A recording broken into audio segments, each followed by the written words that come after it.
Gawin nating apat na yugto. Katutubo, himagsikan, kolonyalismo at makabagong panahon. Dagdagan pa natin pagkalimot at pagbabalik. At ako naman ang magiging tinig ng kapitbahay. Bago dumating ang dayuhan, mayaman na sa wika at kultura ang ating ninuno.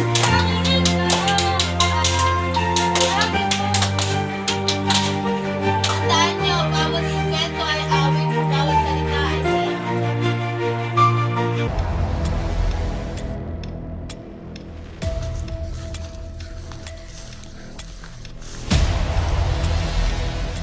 Tigil nyo muna mga ginagawa nyo. Maganda kayo, may paparating.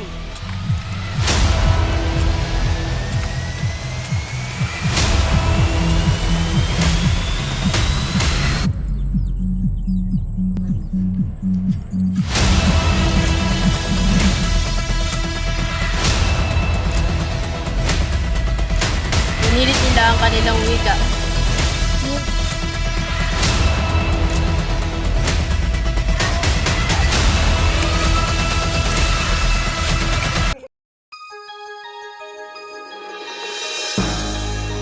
Ang ating wika ang ilang. Ito ang nagbuklod sa ating bayan. Dumating ang panahon ng ikinahiya ang sariling atin.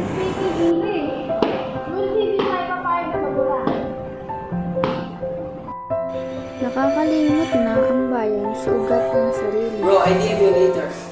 Puro English na lang ba?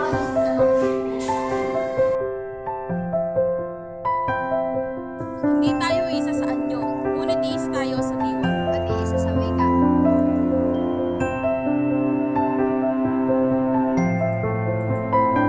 Nagbago ang anyo, ngunit hindi ang kaluluwa ng wika. Ito'y patuloy na yumayabong.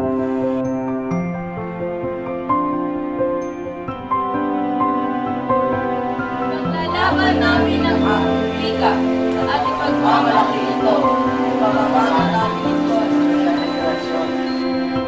Ang wika ay hindi lamang salita, ito'y buhay, kultura, at kalayaan.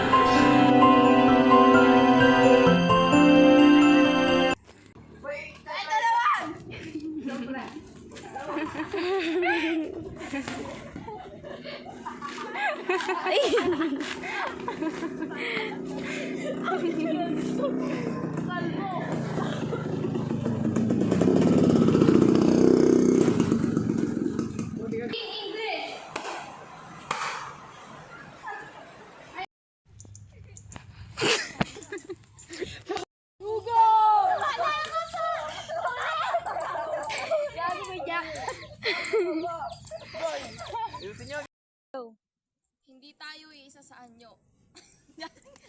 Go! Oh, tingnan mo. Parang ano naman. Tayo gago. Sa tula. Awan!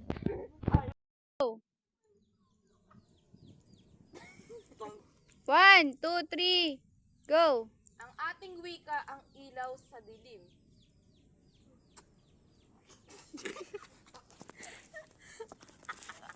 Tang ina mo.